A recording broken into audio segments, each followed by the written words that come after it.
Kami bertemu muka dengan muka di ruangan ini, dan kami percaya hadirat-Mu hadir dan kemuliaan-Mu ada di dalam ruangan ini. Bapa, kami sadar bahwa dalam setiap kehidupan kami, dalam pengenalan akan Engkau, kami hidup seringkali tidak mengenal Engkau seutuhnya. Kami mengenal Engkau hanya sebagian. Dan saat ini kami mau belajar kebenaran firman-Mu. Lewat kebenaran firman-Mu ini kami akan belajar mengenal Engkau seutuhnya, Bapa. Roh Kudus, Engkau yang menjadi guru agung bagi setiap kami, yang memberikan pengertian dan pewahyuan bagi kami, sehingga kami boleh mengerti dan memahami tentang Allah yang sebenarnya dalam kehidupan kami, yang kami percayai di dalam Yesus Kristus Tuhan. Berfirmanlah kepada kami dan ajarlah kami, Bapa. Demikian juga Bapa, pakai hamba-Mu hanya sebagai alat, tidak lebih daripada itu. Dan jamah hati itu tidak mencuri kemuliaan Tuhan. Perkataan hikmat firman, biar Roh Kudus sendiri yang menaruh perkataan pengajaran itu di dalam hati lebih hamba-Mu ini. Ampuni akan dosa dan kesalahan hamba-Mu, Bapa. Kuduskan hamba-Mu oleh kuasa darah Yesus, sehingga hamba layak menjadi alat yang daripada Engkau. Sebab hamba sadar siapakah hamba ini. Hamba adalah manusia penuh dengan dosa, penuh dengan kelemahan, banyak kekurangan. Tapi oleh karena kasih karunia anugerah-Mu, Bapa, hamba dilayakan berdiri di atas mimbar yang Engkau siapkan bagi setiap kami. Dan hamba percaya, Bapa, saat ini kami mau mendengar suara-Mu, bukan suara manusia. Kami mau duduk diam seperti Maria duduk di bawah kaki Yesus, mendengar suara Kristus. Berfirmanlah, Bapa, kami siap untuk mendengar. Di dalam nama Tuhan Yesus kami berdoa dan kami mengucap syukur. Amin. Silakan duduk.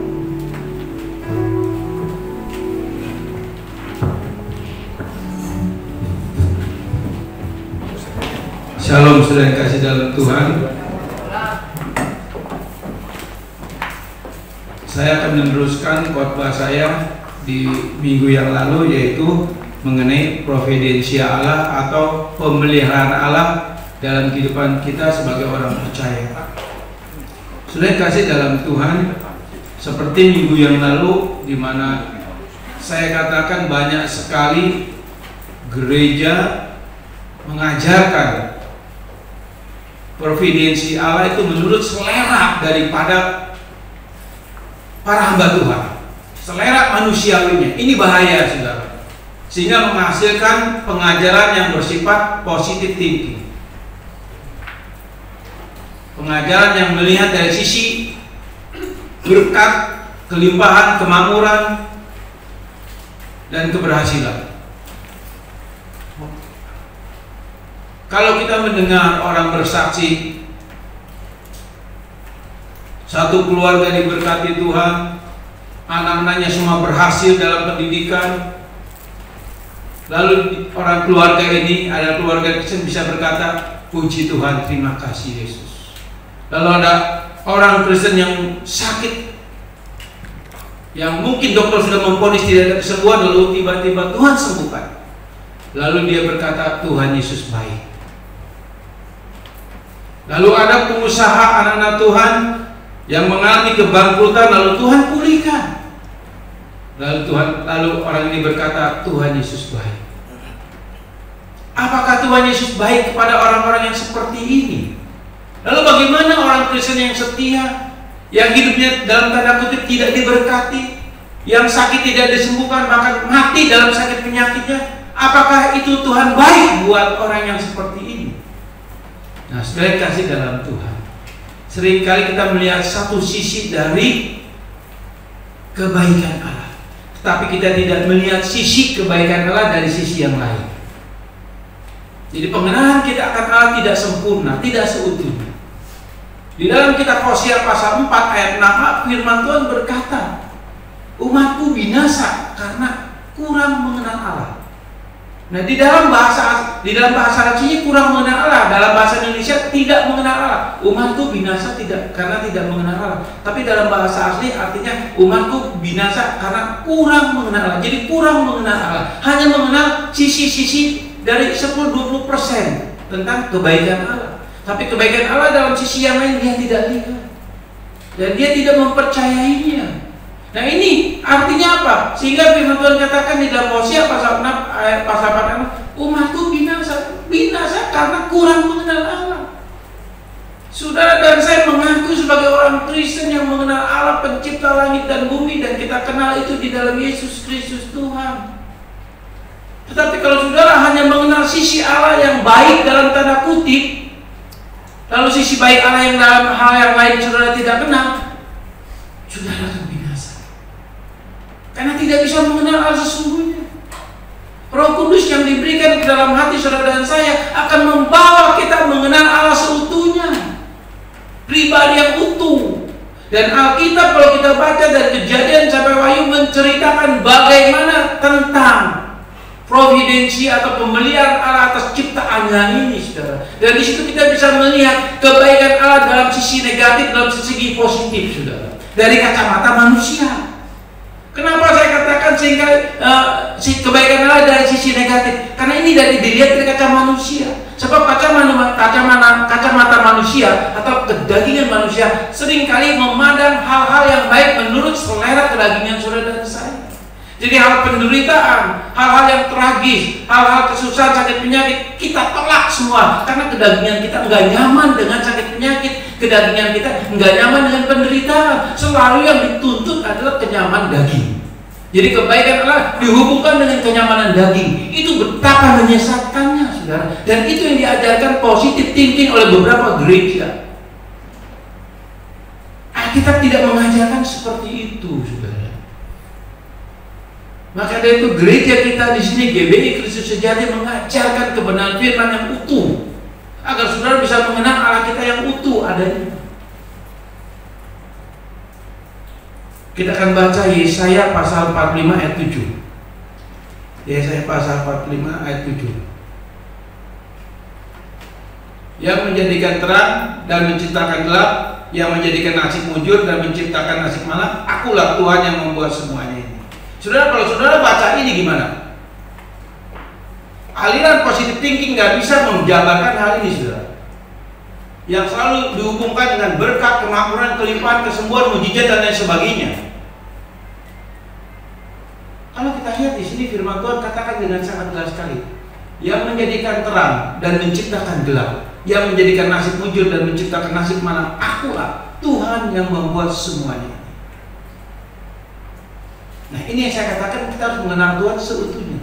Nah inilah bicara mengenai kedaulatan Allah, bicara juga mengenai pemeliharaan Allah atau providensi Allah dalam setiap ciptaannya. Positive thinking hanya mengajarkan terang, hanya mengajarkan nasib mujur. Tapi mengenai gelap, menciptakan gelap, menciptakan nasib malam, itu dikatakan itu bukan ajaran firman Tuhan. Itu bukan datang dari Tuhan. Nah, firman Tuhan jelas sekali ini menceritakan bagaimana kedaulatan Allah. Di sini kedaulatan Allah dinyatakan, dan kedaulatan Allah ini bisa kita lihat dalam bentuk providensia Allah, pemeliharaan Allah. Jadi pemeliharaan Allah, kebaikan Allah kita bisa lihat dari sisi terang, dari sisi gelap. Kebaikan Allah kita bisa lihat dari sisi mujur, dari sisi mana. Kita akan belajar di sini, saudara. Kalau gitu Allah jahat sekali ya, menciptakan gelap lalu menciptakan nasib malam. Saudara, apa yang Allah tetapkan semuanya itu akan membawa kepada rencana Allah yang indah pada waktunya. Dan Alkitab berkata demikian. Kalau saudara baca Alkitab dengan sungguh-sungguh, saudara akan melihat bagaimana providensial atau pemeliharaan atau kedaulatan Allah dinyatakan. Dan kita melihat Alkitab harus secara utuh, secara keseluruhan. Nah, orang-orang yang mengajarkan positive thinking, yang mengatakan percaya Yesus pasti diberkati, percaya Yesus pasti menerima mujizat, percaya Yesus pasti disembuhkan, percaya Yesus pasti mengalami kelimpahan, itu ada pengajaran yang menyimpang, pengajaran yang menyesatkan. Kenapa saya katakan menyesatkan? Karena tidak menggambarkan Allah seutuhnya, saudara. Kalau kita melihat dan membaca gelap dan nasib malam dengan kacamata manusia daging kita, dengan selera kedagingan kita akan menolak. Setuju nggak? Saya akan menolak. Siapa sih yang mau mengalami nasib gelap? Siapa sih yang mau mengalami nasib malam? Ada yang mau? Nggak ada yang mau. Tapi kalau Allah sudah tetapkan, kita tidak bisa menolak. Tetapi ketetapan yang Allah tetapkan pasti akan membawa saudara ke dalam kemuliaan Allah. Kita lihat kembali ya, kita secara utuh, saudara. Kalau Allah pun izinkan saudara mengalami kegelapan, saudara mengalami nasib malang, sesuatu yang akan Allah sedang jadi karyakan dalam kehidupan saudara. Maksudnya apa, saudara? Bagaimana kita bisa mengenal Allah itu terang adanya kalau kita tidak mengalami kegelapan? Sudah ngerti maksud saya? Bagaimana sudah bisa mengalami nasib malang kalau sudah tidak mengalami bahwa Allah itu kasih adanya, melihara seutuhnya dalam kehidupan saudara dan saya. Saudara, saya mau mengajarkan satu hal yang penting dalam kehidupan saudara dan saya. Dan di khotbah saya minggu lalu, saya sudah masuk dalam providensi Allah. Bisa ditayangi providensi Allah dalam apa? Dalam pertama providensi Allah dalam apa? Lewat interaksi dalam enggak, yang kesatu. Itu yang ketiga. Providensi Allah yang tidak bisa kita hindari. Providensi Allah yang tidak bisa kita hindari. Artinya apa? Pemeliharaan Allah yang tidak bisa kita hindari. Itu khotbah saya di minggu yang lalu. Lalu yang kedua, providensi Allah yang misterius. Nah, kita masuk dalam konteks ini sekarang. Yang kedua, providensi Allah yang misterius. Yang ketiga, providensi Allah atau pemeliharaan Allah lewat interaksi dalam kehendak bebas orang pilihan. Yang keempat, providensi atau pemeliharaan Allah melalui intervensi Allah. Jadi ada 4 pemeliharaan Allah yang ada di dunia ini, saudara. Nah, saudara yang kasih dalam Tuhan, apapun yang terjadi di seluruh alam semesta ini, termasuk di dalam, di atas, di bumi ini, semua itu tidak ada yang kebetulan. Semua itu sudah dalam ketetapan daripada Allah. Dan itu semua tanpa seizin Allah tidak akan pernah terjadi. Termasuk manusia jatuh dalam dosa, itu atas seizin Allah. Tapi bukan Allah yang menciptakan dosa itu, tetapi Allah izinkan dosa terjadi. Dosa dialami oleh manusia dan manusia mengalami jatuh dalam dosa. Dan bagaimana dosa itu menggambarkan kasih Allah yang begitu agung menjadi nyata dalam kehidupan saudara dan saya. Nah, itu nanti akan saya bahas dalam kebaktian Jumat Agung pada tanggal 2 April, saudara. Bagaimana Allah memakai kejahatan iblis untuk menyalibkan Kristus, sehingga lewat kejahatan iblis itulah Allah membuat iblis bunuh diri dengan kejahatannya itu sendiri. Nanti saya akan jelaskan itu dalam kebaktian Jumat Agung.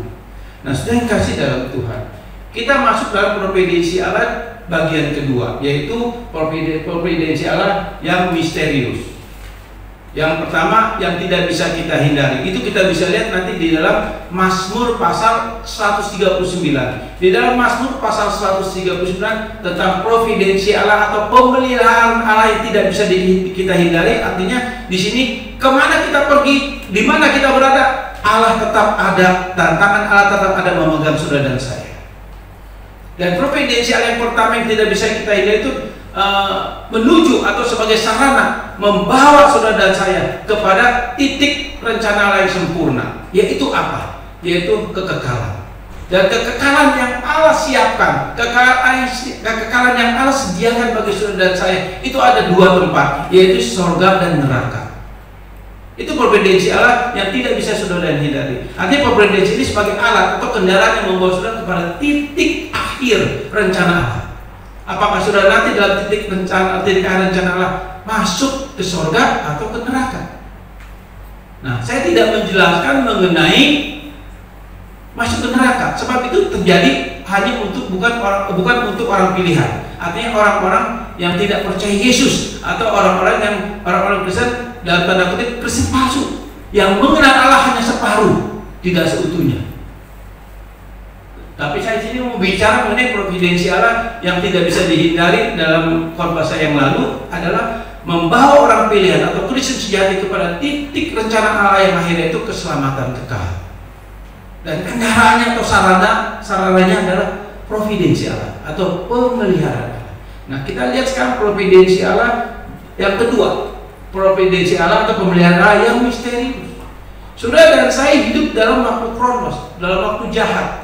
Waktu kronos adalah waktu yang jahat. Waktu kronos itu bicara mengenai 1 hari 24 jam. Kita tidak bisa mengurangi 1 menit pun, menambahi dari 24 jam atau mengurangi 1 menit pun dari 24 jam. Kita sudah diatur oleh waktu dunia ini, Dan waktu dunia yang Allah ciptakan ini sekarang sudah terkontaminasi dan sudah dikuasai oleh orang jahat. Kalau saudara baca di dalam Efesus pasal 5 ayat 16, dengan sangat jelas sekali Paulus katakan bahwa kita hidup dalam waktu yang jahat. Jadi saat ini saudara saya hidup dalam waktu yang jahat. Ini kita harus pahami, saudara. Nah, saudara, di dalam Kejadian pasal 8 ayat 22 kita akan baca. Kejadian 8 ayat 22.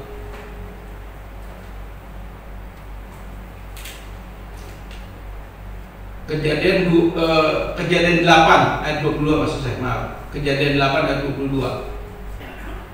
Selama bumi masih ada, takkan berhenti musim menabur dan musim menuai, dingin dan panas, kemarau dan hujan siang dan malam. Ini bicara mengenai kronos. Ini bicara mengenai waktu dunia.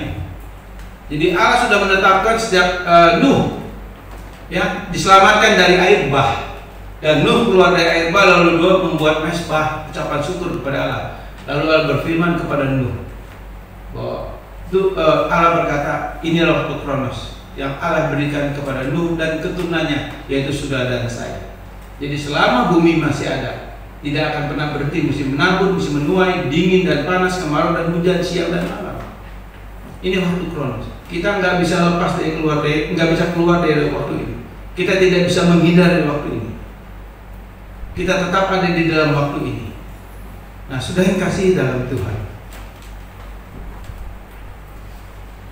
pemeliharaan Allah yang misterius ini, saudara, harus kita pahami dengan benar. Sebab kalau kita tidak memahami dengan benar, kita akan salah memahami tentang ini, saudara. Nah, ini paham yang harus saudara dan saya mengerti, saudara. Yang tadi saya katakan pengajaran positive thinking ini betul-betul mengajarkan dari sisi Allah yang baik, dalam tanda kutip dari sisi baik yang positif menurut pandangan manusiawi kita, menurut pandangan dari kedagingan saudara dan saya. Tetapi sisi kebaikan Allah dari sisi negatif menurut pandangan manusiawi daging kita, itu kita tidak pernah bahas, itu tidak pernah kita singgung. Padahal hal-hal yang seperti ini sangat penting sehingga kita boleh mengenal seutuhnya siapa Allah yang kita sembah di dalam Kristus Tuhan itu. Sehingga Yesaya 45 ayat 7 dengan sangat jelas sekali berkata, siapa yang menciptakan nasib mujur nasib malam, siapa yang menciptakan terang dan gelap, akulah Tuhan. Dan kita harus mengenal seutuhnya, saudara. Kalau kita mengenal Allah seutuhnya, berarti kita mengenal Allah yang benar di dalam Yesus Kristus Tuhan.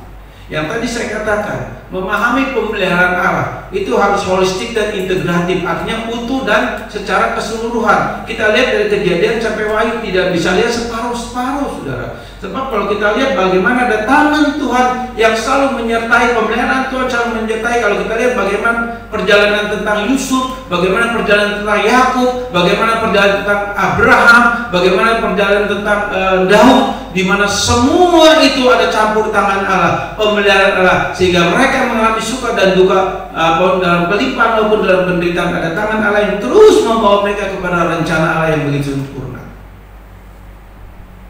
Termasuk saudara dan saya saat ini. Saya tidak tahu apa yang saudara alami dalam kehidupan saudara, baik dalam hal ekonomi, dalam keuangan, dalam kesehatan, dalam rumah tangga. Tapi percayalah, tanpa seizin Allah itu tidak akan terjadi. Tetapi apa yang terjadi dalam kehidupan saudara dan saya itu sedang membawa kita ke dalam titik sempurnanya Allah, ke dalam rencana Allah yang sempurna. Dan iman itu sebagai tanggung jawab yang Allah berikan kepada saudara dan saya. Saudara dan saya diberikan iman supaya kita mempercayai bahwa hidup kita sepenuhnya ada di tangan Tuhan, bahwa hidup kita sepenuhnya dalam kontrol Tuhan, bahwa hidup kita semua sepenuhnya dalam kendali Allah. Kita diberikan iman untuk percaya untuk hal itu, saudara. Sebab tanpa iman kita nggak mungkin mempercayai bahwa Allah pegang kendali hidup saudara dan saya. Tanpa iman saudara dan saya nggak mempercayai akan pemeliharaan Allah yang baik bagi saudara dan saya. Tanpa iman saudara tidak akan mempercayai bahwa Allah sedang merancangkan hidup yang benar, hidup yang penuh kebahagiaan, damai sejahtera, sukacita dan kemenangan dan kemuliaan dalam hidup saudara dan saya. Hanya dengan iman saudara bisa mempercayai itu semua. Sehingga apapun yang terjadi, Allah turut bekerja untuk mendatangkan kebaikan bagi orang yang mengasihi Dia atau bagi orang pilihan Tuhan. Nah, sudah yang kasih dalam Tuhan. Di dalam waktu kronos ini, saudara, waktu yang jahat ini, saudara, Kita diberikan iman untuk bertanggung jawab bahwa kita percaya walaupun kita hidup dalam waktu yang jahat, tapi seutuhnya ada tangan Tuhan yang selalu memegang saudara dan saya. Ada tangan Tuhan yang selalu memegang saudara dan saya. Kemanapun saudara pergi, dimanapun saudara berada, ada tangan Tuhan yang selalu memegang, yang tidak pernah melepaskan hidup saudara dan saya. Kita diberikan iman untuk mempercayakan pemeliharaannya seperti itu. Arti pemeliharaan Allah, arti providensi Allah, artinya apa? Tangan Allah yang tidak pernah lepas memegang hidup saudara saya, memegang tangan saudara saya dimanapun saudara berada. Dalam keadaan apapun, saudara tidak akan pernah lepas dari tangan Allah. Dia yang memegang saudara dan saya, dan Dia yang mengendalikan semuanya itu. Dia yang mengontrol semuanya itu. Dia yang berkuasa semuanya itu. Tanpa izin Allah semuanya tidak akan terjadi. Saudara, untuk kita bisa merespon pemeliharaan Allah dalam kehidupan saudara dan saya, diperlukan iman. Iman yang menjadi tanggung jawab kita terhadap kehendak Allah, dan pemeliharaan Allah yang tidak langsung ini artinya pemeliharaan misterius, ini yang disebut antinomi. Apa itu antinomi? Antinomi artinya kedua kebenaran yang nampaknya berseberangan, tetapi sesungguhnya itu fakta yang tidak bisa dihindari. Artinya antinomi itu sudah yang tadi dikatakan Yesaya 45 ayat 7. Kita bisa lihat secara fakta mengalami kemunculan, tetapi secara fakta juga kita bisa mengalami kemenangan. Tetapi tanpa seizin Allah itu semua tidak bisa kita alami. Tapi seizin Allah itu terjadi. Tetapi maksud dan tujuan Allah, kemalangan yang terjadi itu sudah pasti membawa saudara dan saya kembali kepada titik sempurna Allah, rancangan Allah yang sempurna. Seperti Mazmur pasal 23, di mana Daud katakan apa? Dia berada dalam lembah kekelaman. Kalimat lembah kekelaman artinya di sini punya arti Daud diperhadapkan dengan antara mati dan hidup. Dia diperhadapkan dengan kematian yang di depan mata dia, dan dia tidak bisa menghindarinya. Tetapi dia katakan apa? Gadamu dan tongkatmu itu yang menghibur aku. Artinya Daud betul-betul mempercayai pemeliharaan dalam bentuk penderitaan yang Daud alami tetap akan membawa Daud ke dalam kemuliaan Allah, ke dalam kemenangan. Saudara, kita bagaimana kita bisa mengalami kemenangan? Bagaimana bisa mengalami kemuliaan Allah? Bagaimana kita bisa mengalami kasih Allah kalau kita tidak melewati atau mengalami penderitaan dalam hidup saudara dan saya? Di dalam keadaan saudara baik-baik saja, di dalam keadaan saudara sehat-sehat saja, enggak mungkin saudara bisa berkata Allah itu penyembuh. Betul? Di dalam saudara mengalami keadaan saudara sedang terpuruk, enggak mungkin saudara bisa mengatakan bahwa Allah itu maksudnya ketika sudah dalam keadaan terpuruk, pasti sudah akan bisa berkata Allah itu yang memberkati saya, Allah itu yang menolong saya, sebab sudah mengalami itu. Jadi selalu kita lihat dari sisi kebaikan Allah, jangan dari kacamata daging kita, tapi lihat sisi kebaikan Allah dari kacamata rohani kita, dari kacamata iman kita. Iman yang diberikan kepada kita menjadi tanggung jawab untuk kita mempercayai itu. Nah saudara, antinomi ini saudara, maksud dari kebenaran yang nyata tapi tampaknya berseberangan saudara. Ya, itu tadi yang saya katakan. Sementara kita bisa mengalami kemunjuran, sementara kita bisa mengalami kemenangan, tapi dua-duanya fakta saudara. Nggak mungkin hidup saudara dan saya mulus saudara. Pasti ada saja masalah dan pergumulan dalam hidup saudara dan saya. Ada kalanya sudah mengalami tekanan, ada masalah sudah mengalami pergumulan, ada masalahnya sudah mengalami penderitaan.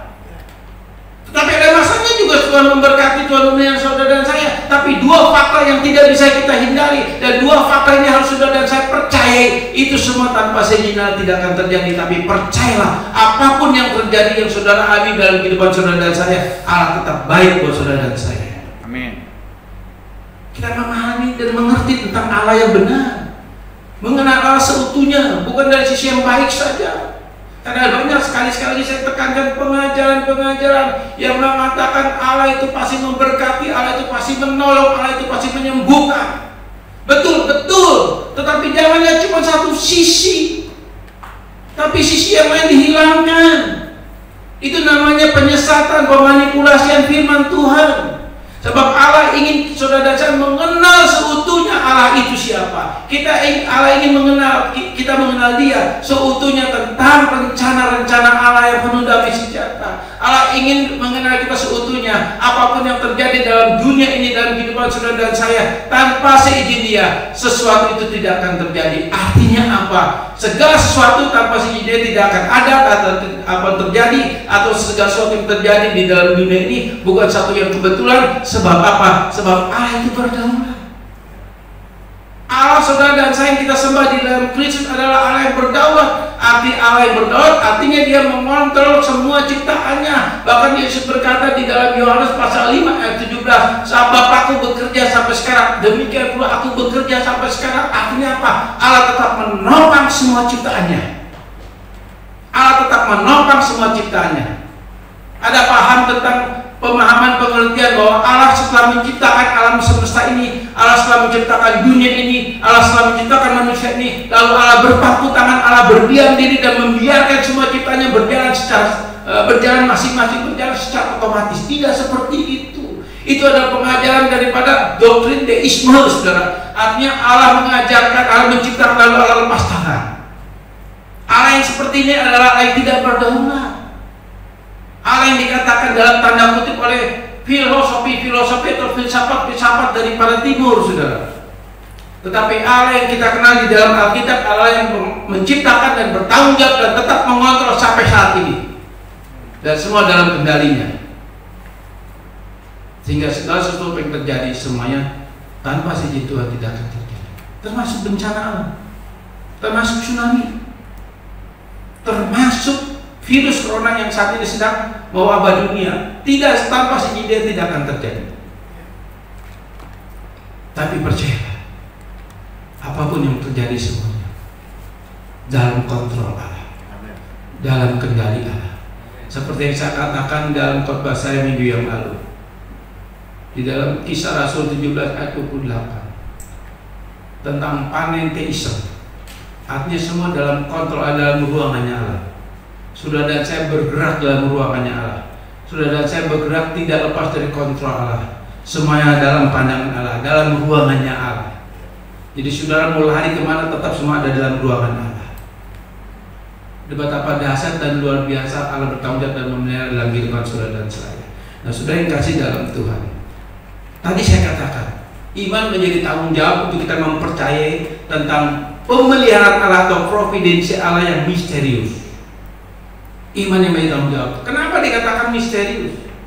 Yang pertama, kita tidak bisa menghindari pemeliharaan Allah yang pemeliharaan Allah, kita tidak bisa menghindari. Yang pertama, minggu yang lalu. Sekarang kita masuk poin yang kedua, providensi Allah atau pemeliharaan Allah yang misterius. Ini diperlukan iman. Sebab kalimat misterius berarti kita tidak ngerti, betul? Kita nggak ngerti, kita nggak paham. Kenapa dikatakan providensial atau pemeliharaan yang misterius? Karena pemahaman manusia yang terbatas ruang dan waktu, kita nggak ngerti, saudara. Nah, Allah memberikan iman kepada saudara dan saya supaya saudara dan saya mempercayai apapun yang misterius itu yang Allah kerjakan bagi saudara dan saya. Satu saat kita akan mengerti rencananya begitu indah. Amin. Saya terberkati dengan lagu yang diciptakan oleh almarhum Pak J. Awandatu, yaitu Indah Rencanamu. Betul? Betul. Itu misterius. Kita nggak ngerti, betul? Tapi membuat saudara satu indah pada waktunya. Nah, saudara yang kasih dalam Tuhan, apa sih iman yang diberikan kepada saudara dan saya? Iman itu, definisi iman di dalam Ibrani 11 ayat 1. Iman adalah dasar dari segala sesuatu yang kita harapkan dan bukti dari segala sesuatu yang kita lihat. Nah, kalimat iman adalah dasar dari segala sesuatu yang kita harapkan. Kalimat dasar di situ itu bicara mengenai insuran atau jaminan. Artinya dasar di situ bicara jaminan. Artinya iman adalah jaminan yang kita harapkan. Artinya ketika saudara saya percaya kepada Yesus, ketika saudara dan saya berharap kepada Yesus, ketika saudara dan saya menyerahkan hidup kita kepada Yesus, ketika saudara dan saya percaya bahwa hidup kita dalam kontrolnya Allah, ketika saudara dan saya percaya bahwa ada tangan Allah menyertai saudara dan saya, dan kita diberikan iman karena apa? Kita percaya itu jaminan buat saudara dan saya. Kita percaya Allah menjamin akan pengharapan kita kepada Tuhan. Kita percaya jaminan Allah itu bisa kita yakini dan kita bisa percayai. Jadi iman adalah jaminan sebagai pengharapan saudara dan saya. Artinya ketika saudara berharap percaya kepada Yesus, iman menjamin bahwa kepercayaan saudara dan saya tidak sia-sia. Pengharapan saudara kepada Tuhan Yesus tidak sia-sia, tidak percuma. Jadi kepercayaan saudara kepada Tuhan betul-betul kepercayaan yang Allah sendiri menjamin bahwa imanmu tidak sia-sia kepadaku. Itu artinya iman dasar dari segala yang kita harapkan. Lalu bagian keduanya, iman adalah bukti dari segala sesuatu yang bukti. Di dalam bahasa asli bukti ini bukan bicara proof, tetapi evident. Artinya sesuatu yang nyata. Artinya apa? Saudara dan saya akan mengalami sesuatu fakta, sesuatu nyata bahwa saudara dan saya betul-betul berjalan bersama Kristus. Saudara betul-betul mempercayai bahwa betul-betul mengalami ada tangan kanan Tuhan yang memegang saudara dan saya satu hari 24 jam. Berarti tidak satu detik pun tangan Allah melepaskan saudara dan saya. Ada kontrol Allah, tangan Allah tetap menyertai dimanapun saudara berada. Sekalipun saudara ingin melepaskan tangan Tuhan dari tangan pegangan saudara dan saya, Dia tidak akan pernah melepaskan itu. Sebab bukan tangan kita yang memegang Dia, tetapi tangan Dia yang memegang saudara dan saya. Itu artinya evident, bukti bahwa saudara dan saya berjalan bersama Kristus. Itu iman. Dan iman itulah yang menjadi tanggung jawab kita mempercayai bahwa pemeliharaan Allah yang misterius itu, apapun yang terjadi kita percaya tangan Tuhan yang memegang tangan kita, bukan tangan kita yang memegang Dia. Percaya ini saudara. Nah, sudah dikasih dalam Tuhan. Di dalam waktu kronos ini saudara, itu diatur 6 hukum. Di dalam waktu kronos ini diatur 6 hukum. Tetapi sebelum masuk ke 6 hukum yang mengatur hidup saudara dan saya, dan hidup saudara dan saya tidak lepas dari 6 hukum ini. Tidak lepas dari 6 hukum ini. Yang sebelum kita masuk ke situ saudara, pahami saudara bahwa kronos ya, itu waktu yang jahat. Tetapi kita juga mengenal kairos, waktunya Tuhan. Saudara tahu, kairos itu waktunya Tuhan. Kairos itu sepenuhnya Tuhan yang menetapkan. Tuhan yang pegang kendali sepenuhnya waktu kairos. Kairos sepenuhnya Tuhan yang menentukan. Tetapi waktu kronos itu Tuhan tidak sepenuhnya. Perhatikan, di dalam waktu kronos Tuhan tidak sepenuhnya ikut menetapkan dalam pergerakan hidup saudara dan saya. Dalam arti apa? Bukan yang tadi saya katakan bahwa Tuhan tetap pegang kendali, Tuhan menetapkan terjadi hal mujur, hal yang malam, hal terang, hal gelap. Bukan itu maksudnya. Arti maksud daripada Tuhan tidak ikut menetapkan di sini artinya mengenai hubungan kehidupan saudara dan saya, kehendak bebas saudara dan saya. Nah, kita hidup dalam diatur 6 hukum. Nah, 6 hukum ini Allah berikan kepada saudara dan saya ini dalam bentuk pemeliharaan Allah. Jadi ada 6 hukum yang mengatur hidup saudara dan saya di dalam waktu kronos ini, dan kita tidak lepas dari 6 hukum ini. Kita tidak lepas dari 6 hukum ini. Dan saudara dan saya ada dalam 6 hukum ini. Yang pertama saudara, yang pertama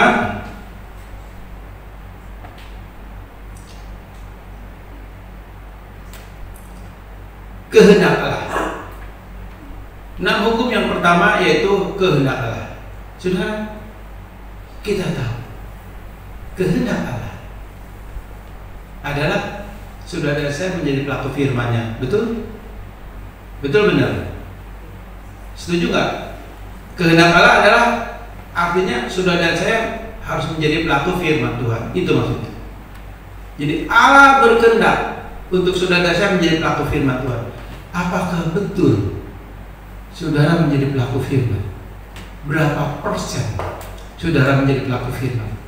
Berapa persen firman yang saudara lakukan dalam kehidupan saudara, firman yang saudara praktekkan dalam kehidupan saudara dan saya, firman yang saudara aplikasikan dalam kehidupan saudara dan saya, berapa persen? Contoh saja saudara, hal mengampuni. Hal mengampuni. Allah berkehendak orang pilihannya atau anak-anak Tuhan mengampuni orang yang bersalah kepadanya, betul? Tapi berapa persen orang Kristen yang bisa mengampuni? Ketika seseorang menyakiti sampai kedalaman hatinya yang terdalam, yang mengakibatkan timbul kepahitan, Berapa persen orang Kristen yang bisa mengampuni hal seperti ini? Gak gampang. Hanya 0,1% orang Kristen yang mentaati untuk mengampuni orang yang menyakiti hatinya. Hanya 0,1%.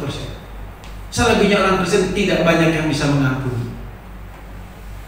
Tapi kadang-kadang mengampuninya lip service cuma di mulut saja. Tapi hati tetap menyimpan luka yang dalam, kepahitan yang dalam. Hanya 0,1% orang Kristen yang bisa mengampuni dengan tulus. Firman Tuhan katakan 7 kali 70 dalam satu hari kita harus mengampuni. Berarti itu bicara tidak terbatas dalam satu hari. Tapi kita punya teori berbeda. 1 kali kamu saya ampuni, betul? 2 kali kamu saya ampuni, betul? 3 kali kamu saya ampuni, betul? 4 kali tidak ada lagi pengampunan. Cukup? Tuhan katakan 70 kali 7, tidak terbatas dalam satu hari. Tapi kita punya teori dunia, 3 kali saya maafkan, 4 kali tidak ada lagi maaf, betul? Ini teori dunia. Ini teori daripada dunia, dari dunia yang gelap. Tapi firman Tuhan katakan 7 kali 70 dalam satu hari saudara harus mengampuni. Jadi tidak terbatas. Dan firman Tuhan katakan di dalam Matius pasal 6, kalau kamu tidak bisa mengampuni, Bapamu yang di surga pun tidak akan mengampuni kamu. Ini kehendak. Lalu kehendak yang lain apa? Beribadah. Allah menginginkan setiap orang pilihannya datang beribadah kepada Tuhan. Baik itu ibadah lewat online maupun ibadah secara langsung dalam kondisi seperti ini. Tetapi ketika engkau dan saya beribadah secara langsung, berapa persen yang mentaati ibadah langsung? Berapa persen yang menghargai ibadah langsung atau ibadah online? Seringkali menganggap ibadah menjadi suatu rutinitas, suatu kegiatan agamawi saja, bisa diatur sehingga minggu depan pun saya nggak ibadah nggak apa-apa, nanti bulan depan saya pasti bisa ibadah. Sudah tahu bahwa ibadah itu bukannya jadwal atau agendanya sinode gereja, tidak. Tapi ibadah adalah programnya Tuhan sendiri untuk setiap umat pilihannya itu datang beribadah, bersekutu untuk bertemu dengan Tuhan. Berapa persen? Tentang perpuluhan, berapa persen orang Kristen memberikan perpuluhan dengan benar di hadapan Tuhan?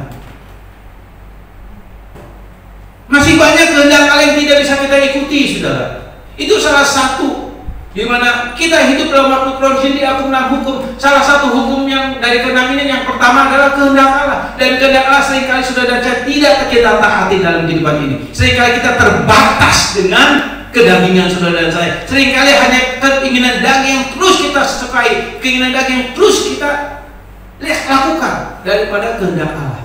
Betul? Ini fakta, saudara. Kehendak Allah hanya sekian persen dilakukan oleh orang Kristen pada zaman saat ini. Bagaimana dengan saudara? Mau setiakah saudara mengikuti kehendak Allah? Saudara tahu, mentaati, mengikuti kehendak Allah itu perlu bayar harga. Kalau saudara nggak mau bayar harga, saudara nggak akan pernah bisa mengikuti kehendak Allah. Apa itu bayar harga? Menyalibkan kedagingan saudara, menyangkal kedagingan saudara. Tanpa saudara menyangkal kedagingan saudara dan menyalibkan kedagingan saudara, saudara tidak bisa mengikuti kehendak Allah. Tapi syukur kepada Allah, Roh Kudus diberikan ke dalam hati nurani saudara dan saya.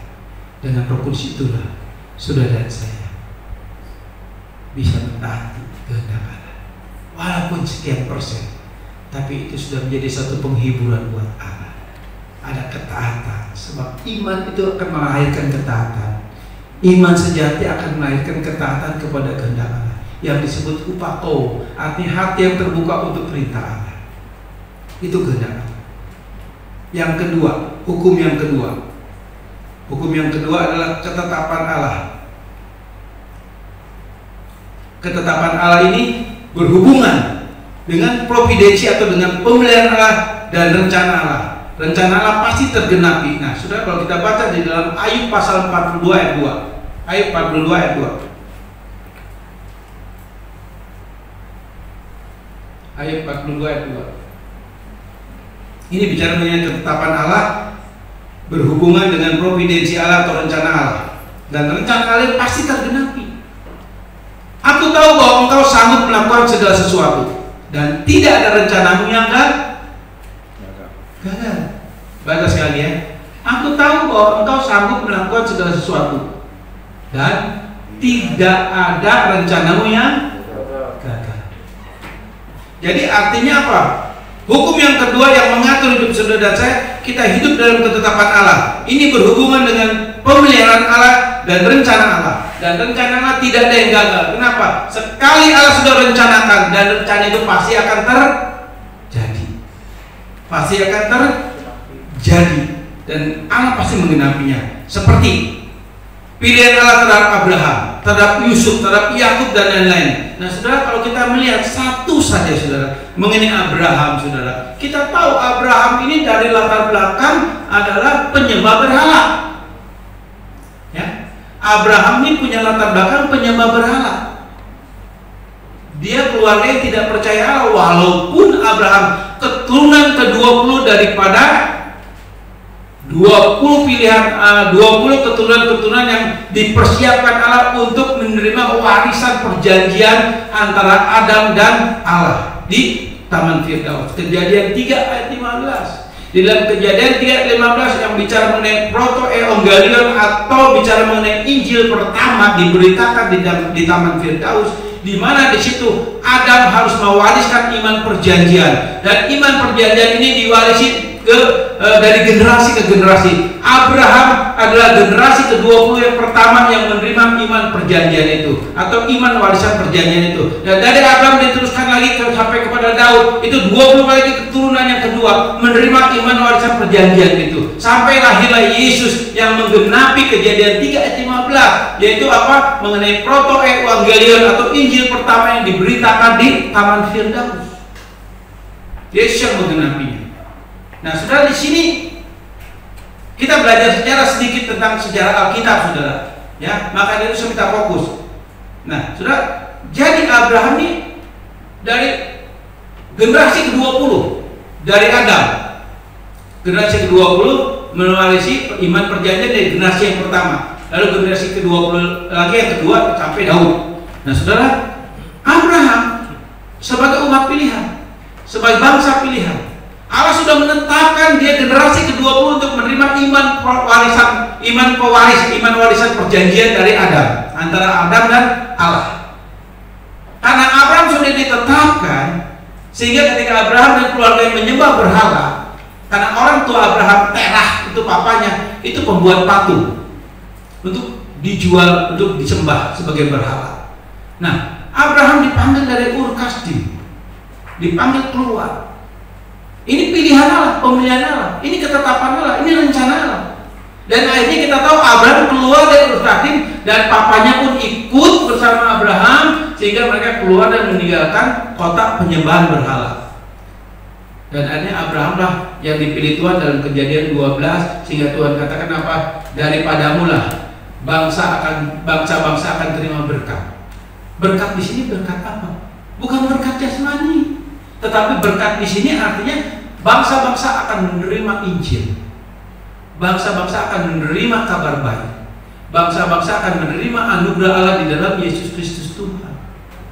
Itu berkat yang maksudnya di dalam Kejadian 12, di dalam Kejadian 12 ayat 3. Nah, saudara, Abraham dipanggil, ditetapkan Allah untuk mewarisi iman perjanjian itu. Abraham, akhirnya dari Abraham kita tahu lahirlah Ishak, betul? Dari Ishak lahirlah Esau dan Yakub. Nah, Yakub dipilih Allah, bukan Esau. Yakub dipilih Allah. Padahal Yakub, kalau kita lihat, tidak ada sejarah sisi baik dari Yakub. Sejarah Yakub itu jelek sekali, rapotnya merah semua. Tapi kalau Allah sudah memilih dan menetapkan, tidak ada yang bisa menolak. Nah, ini perjanjian pemeliharaan Allah yang misterius. Kita nggak ngerti.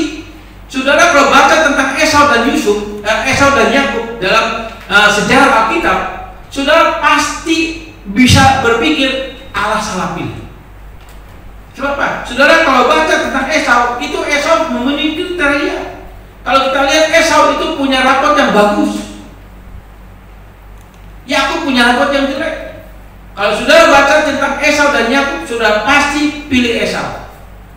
Tapi Allah menetapkan Yakub menjadi bapak orang Israel. Ini ketetapan Allah. Ini hal yang misterius yang kita nggak mengerti. Yang mungkin saudara dan saya bisa berkata Tuhan nggak adil, Tuhan nggak punya mata, Tuhan nggak punya perasaan, Tuhan nggak bisa melihat mana yang baik, yang mana yang buruk. Tapi Allah sudah menetapkan Yakub yang punya rapot merah itu yang dipilih Allah untuk melahirkan 12 suku bangsa Israel. Ini ketetapan Allah yang tidak bisa dihindari, yang bersifat misterius. Demikian juga saudara dan saya. Kita nggak ngerti saat ini apa yang saudara dan saya alami. Penderitaan, sakit penyakit, pergumulan apapun, percayalah kalau engkau orang pilihan Tuhan. Percayalah, walaupun pemeliharaan Tuhan itu misterius bagi hidup saudara dan saya, tapi percaya di balik itu Tuhan sedang merencanakan satu rencana yang indah buat saudara dan saya.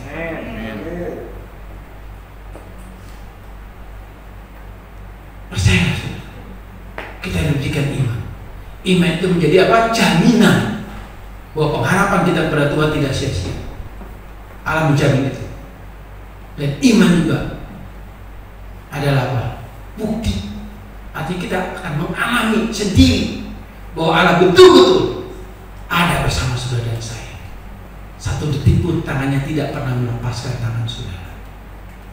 Saudara yang kasih dalam Tuhan, itu ketetapan Allah tentang yang berhubungan dengan pemeliharaan Allah. Bagian yang ketiga, saudara. Ini saya percepat, saudara. Bagian ketiga adalah hukum alam. Hukum alam. Hukum alam artinya apa? Nah, ini bicara mengenai hukum alam. Saudara dan saya ada di dalam kronos hukum alam, waktu dunia. Hukum alam bicara apa? Bicara mengenai seperti ini, saudara. Kalau saudara dan saya punya anak, punya cucu, tapi malas belajar, kira-kira cucu kita bisa berprestasi nggak? Halo? Sekolah nggak sungguh-sungguh bisa berprestasi nggak? Enggak. Tapi kalau cucu kita, anak kita rajin belajar, otomatis dia bisa berprestasi. Dia akan pintar, saudara. Rajin belajar akan pintar, betul? Malas belajar akan bodoh, itu udah pasti, saudara. Itu hukum alam, maksud saya begitu. Contoh kemarin, saudara, di akhir bulan Februari, kita tahu Bekasi sebagian besar, Kerawang sebagian besar, boleh kita katakan Bekasi, Kerawang 30-40% kebanjiran, betul? Saya pun mengalami kebanjiran, saudara. Rumah saya sudah tinggi. Saya merasa nggak mungkin kebanjiran. Ternyata airnya masuk juga, saudara, 50 cm. Sehingga akhirnya bermalamlah di hotel yang baik. Terpaksa hotel bermalam di hotel, saudara. Terpaksa, saudara. Kalau nggak mau tidur di mana? Ngerti, saudara? Nah, itu hukum alam, saya nggak bisa menghindari. Saya mau kalau saya berdoa, berbahasa roh dan lain sebagainya, tetap itu banjir datang, saudara. Paham nggak, saudara? Saudara tangkingku dalam nama Yesus air nggak masuk, tetap air masuk, saudara. Ngerti nggak maksud saya? Nah, lalu itu akan dialami oleh semua orang Kristen. Orang Kristen yang baik dan tidak baik pun mengalami kebanjiran itu kok, saudara.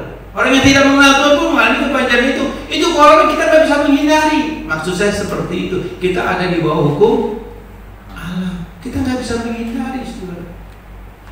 Jadi pemeliharaan Allah dalam kebanjiran kemarin apakah ada? Ada, saudara. Ada, saudara.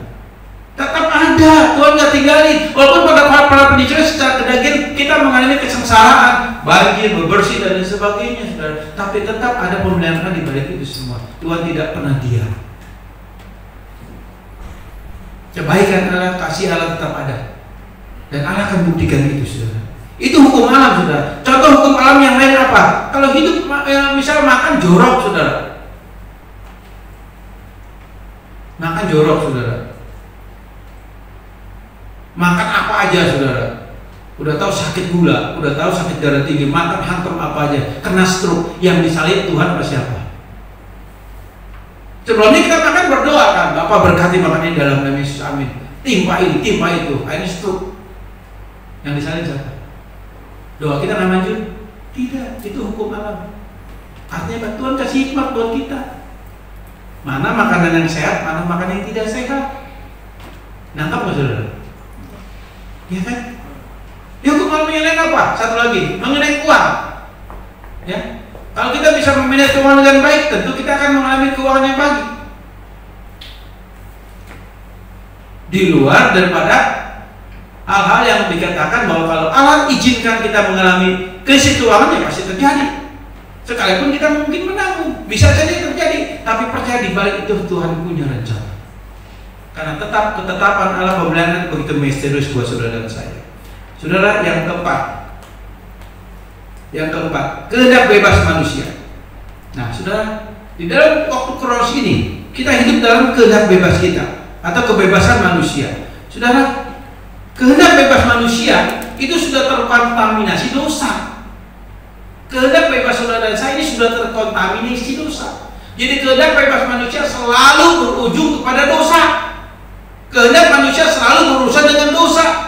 Tidak ada kehendak manusia yang berurusan dengan kehendak Allah. Sesuai dengan firman Tuhan, tidak. Semua kehendak dan keinginan daging manusia pasti ujung-ujungnya dosa. Pasti ujung-ujungnya melanggar firman Tuhan.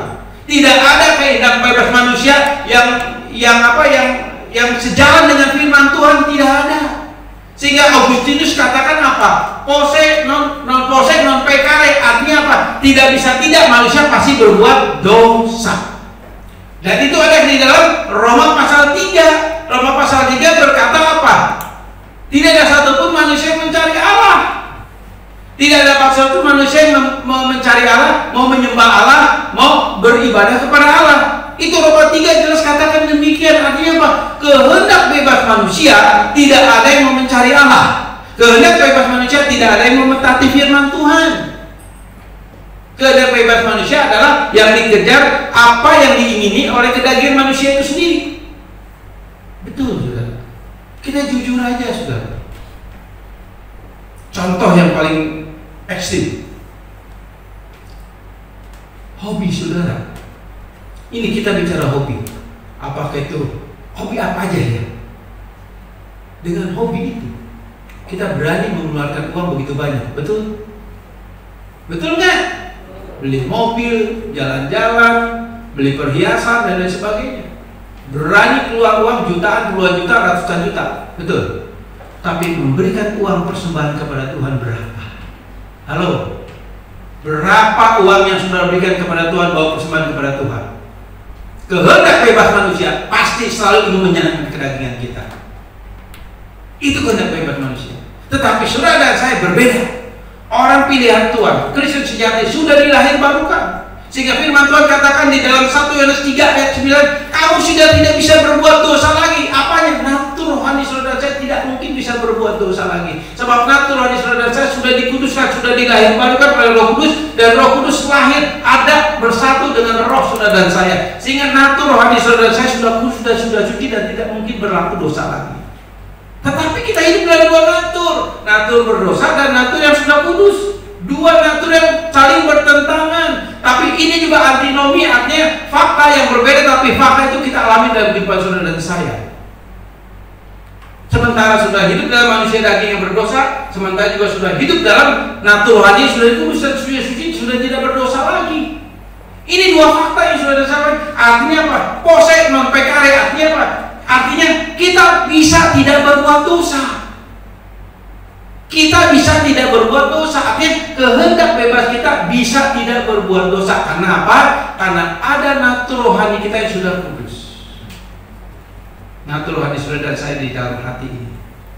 Ini sudah kudus. Sehingga nanti ketika kita mati dalam tubuh kedagingan, natur rohani yang diselamatkan, yang nanti masuk surga dengan tubuh kemuliaan. Tapi yang natur rohaninya belum dilahirbarukan, atau orang yang belum percaya Yesus, orang yang menolak Yesus, atau orang Kristen palsu, ini sudah pasti natur rohani pun ikut dosa, sehingga tidak ada kehendak bebas yang bisa melahirkan sesuai kehendak Allah. Tapi saudara dan saya bisa tidak berbuat dosa karena natur rohani saudara dan saya tidak berdosa lagi. Nangkap nggak saudara? Nah, saudara punya kehendak bebas yang bisa tidak berbuat dosa lagi. Maka dari itu sekarang kita belajar. Ayo mulai hari ini kita belajar untuk tidak berbuat dosa dengan kehendak bebas kita. Setuju? Karena kita punya natur rohani sudah tidak berdosa lagi. Selanjutnya saudara, yang kelima, saya habisin ya sudah sebentar lagi. Yang kelima adalah pengaruh setan. Kita hidup dalam waktu kronos diatur dengan 6 hukum. Hukum yang kelima adalah pengaruh setan. Setan mempengaruhi orang Kristen sejati maupun orang Kristen palsu, ya, dengan keinginan natur dagingnya. Nah, saudara, ini kita harus mengerti tentang pengaruh setan. Tadi saya katakan Kristen palsu maupun kalau Kristen palsu berarti natur rohaninya tetap berdosa, natur jasmani tetap berdosa, binasa ini pasti. Lalu orang Kristen sejati natur rohaninya itu sudah tidak berdosa, natur jasmaninya tetap berdosa. Tapi sumber dosa yang ada dalam natur jasmani manusia yang Kristen sejati ini tidak membawa kebinasaan, sebab maut sudah Tuhan tanggung di atas kayu salib. Ini poin penting saudara, ya. Berarti saudara dan saya sebagai Kristen sejati, walaupun natur daging saudara dan saya berdosa, tapi sudah tidak ada mautnya lagi. Maut sudah Tuhan tanggung di atas kayu salib. Tapi dosa tetap ada. Nah, dosa ini saudara, ya, dosa ini saudara, ya, ini sumber dosa ini telah iblis untuk masuk, kita jatuh dalam dosa. Iblis selalu melihat kapan peluang dia masuk, intervensi masuk untuk kita berbuat dosa. Lewat apa? Lewat afeksi kita atau perasaan atau emosi kita. Sudah jujur aja saudara. Kita masih bisa kesinggung kan? Masih, saya juga masih bisa kesinggung saudara. Betul. Saya aja ya, saya masih bisa kesinggung. Saya masih bisa kecewa, saya masih bisa marah. Nah, dari perasaan saya inilah iblis intervensi masuk, menyentuh perasaan saya, kedagingan saya. Lewat apa? Lewat telinga pendengaran, lewat mata pandangan, lewat perkataan, atau lewat perasaan yang menyentuh. Ketika saya tersinggung, saudara, ketika saya disakiti, saya sebagai manusia berdaging yang masih berdosa pasti merasakan sakit hati, pasti merasakan tersinggung, pasti merasakan kecewa. Nah, ketika saya biarkan ini akan melahirkan perbuatan yang berdosa. Ngerti saudara? Tetapi syukur kepada Allah, sudah dan saya sudah dilahir barukan, natur rohani kita tidak berdosa lagi. Nah, natur rohani tidak berdosa inilah yang ada Roh Kudus di dalam hati nurani kita yang selalu mengingatkan 1 hari 24 jam, 1 jam 60 menit, 1 menit 60 detik untuk mengingatkan kita bertobat ketika kita sakit hati, ketika kita tersinggung, ketika kita marah, ketika kita kepahitan. Langsung Roh Kudus mengingatkan ketika bertobat dan minta ampun kepada Tuhan. Itu pasti. Tetapi Kristen palsu, dia nyaman dengan sakit hatinya, dia nyaman dengan kesinggungannya, dia nyaman dengan kecewanya, dan dia itu pelihara terus. Timbullah kepahitan. Iblis bisa intervensi di situ. Iblis mempengaruhi itu sudah. Jadi iblis mempengaruhi lewat perasaan saudara dan saya. Perasaan saudara saya yang disinggung oleh iblis, perasaan saudara yang disentuh oleh iblis. Sudah jujur, perasaan kita kalau tersentuh kita akan berontak, saudara. Betul? Jujur aja. Kita akan marah. Tetapi firman Tuhan katakan apa? Kalau kita marah, kalau kita kecewa, kalau kita tersinggung, kalau kita sakit hati, jangan sampai tunggu matahari terbenam. Artinya masih ada waktu 12 jam untuk kita selesaikan minta ampun kepada Tuhan atau melepaskan pengampunan. Tuhan kasih waktu. Jadi Kristen sejati tetap masih bisa diintervensi oleh iblis, tapi ada Roh Kudus yang mengingatkan untuk saudara saya bertobat, menyelesaikan perbuatan dosa kita, kepahitan kita, ketersinggungan kita, kemarahan kita, kebencian kita, ketidaksukaan kita sama siapapun juga. Firman Tuhan, berkati orang yang menganiaya kamu, berkati orang yang menyakiti kamu. Masuk yang keenam, saudara. 6 hukum yang mengatur hidup kita dalam waktu kronos ini. Yang keenam adalah intervensi Allah. Ini berhubungan dengan kedaulatan dan rencana Allah. Intervensi Allah, ini yang penting, saudara. Kita diatur dalam poin yang keenam, yaitu dengan intervensi Allah. Intervensi Allah ini dalam bentuk ujian atau pencobaan yang Allah izinkan. Jadi intervensi Allah ini bentuknya seperti apa? Intervensi Allah ini bentuknya adalah ujian atau pencobaan atau teguran. Ini semua berurusan dengan progres rohani. Itu intervensi Allah. Artinya Allah mengintervensi, mengizinkan sesuatu terjadi lewat ujian kita, lewat masalah kita, lewat pergumulan kita. Contoh apa? Contoh Yakub. Ayub. Contoh Ayub. Yang paling gampang Ayub. Sudah tahu. Ada banyak pertanyaan kalau kita baca Ayub pasal 1, pasal 2, kok bisa ya iblis masuk ke kerajaan Allah dengan bebasnya? Betul? Kalau kita baca Kejadian Ayub pasal 1, iblis dengan bebasnya, pasal 1 dengan bebasnya dia masuk ke dalam kerajaan Allah. Padahal kerajaan kudus di mana iblis nggak mungkin bisa masuk. Dengar nama Allah aja iblis sudah gemetar. Tapi ini Ayub bercerita izin iblis masuk ke dalam kerajaan Allah. Ini tanpa izin Allah iblis nggak mungkin masuk kerajaan Allah. Iblis mau masuk ke kerajaan Allah diizinkan Allah. Tujuannya apa? Allah memanggil iblis, Allah mau mempromosikan Ayub. Sehingga Allah katakan kepada iblis, lihat, tidak ada orang yang hidup benar seperti Ayub. Dia orang yang kudus, dia orang yang benar di hadapanku. Lalu iblis katakan apa? Tuhan, ya jelas saja dia setia kepadamu, dia ibadah kepadamu, dia benar kepadamu. Karena apa? Karena engkau berkati dia, engkau hidup dia makmur. Coba kau ambil kekayaannya, kau ambil kesehatannya, pasti dia menghujat kamu. Iblis katakan yang oke. Allah memberikan izin kepada Ayub, kepada iblis untuk Ayub diizinkan. Tapi Allah katakan apa? Iblis, ingat sekali-kali, jangan engkau pernah mengambil nyawanya. Jadi engkau boleh, engkau buat Ayub menderita, tapi nyawanya tidak boleh engkau sentuh. Dan kita tahu bagaimana cerita Ayub mulai dari pasal 2 ya, sampai pasal 40. Bagaimana iblis menggocok Ayub, bagaimana Ayub mengalami penderitaan yang sangat. Dalam 1 hari kekayaannya yang begitu melimpah habis. Dalam 1 hari 10 anaknya binasa. Cuma sisa istrinya 1. Sebab Allah tidak izinkan istrinya juga diambil. Sebab kalau Allah izinkan istrinya diambil, Allah nggak bisa memberkati Ayub 2 kali lipat, berarti punya istri 2. Ngerti saudara?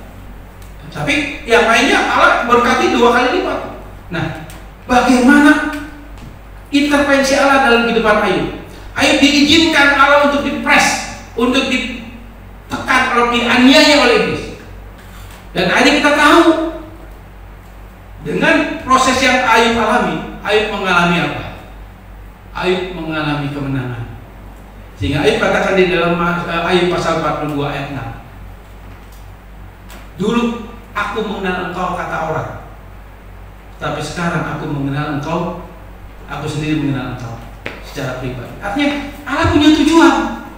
Ini intervensi Allah. Demikian juga saudara dan saya, ketika Allah izinkan proses terjadi dalam kehidupan saudara dan saya, percayalah Allah punya maksud, Allah punya rencana. Di balik itu Allah ingin menyatakan bahwa kasihnya begitu luar biasa buat saudara dan saya, sehingga kita mengalami kemuliaan Allah dalam kehidupan saudara dan saya. Saudara, masih banyak lagi contoh-contoh saudara, tapi saya tidak lanjutkan. Nanti di minggu-minggu yang bulan April nanti saya akan lanjutkan ini kembali saudara. Sebab ini mengenai pemeliharaan Allah yang misterius yang diatur oleh 6 hukum ini sangat penting untuk saudara dan saya ketahui. Dan saya berharap untuk saudara nanti bisa setel lagi dari video yang direkam ini untuk saudara pelajari lebih lanjut. Sebab kalau mendengar sekali mungkin saudara merasa akan sedikit kurang konsen ya. Tapi kalau sudah mencatat, sudah fokus, saya yakin sudah minimal 30-40% sudah nangkap apa yang saya maksudkan.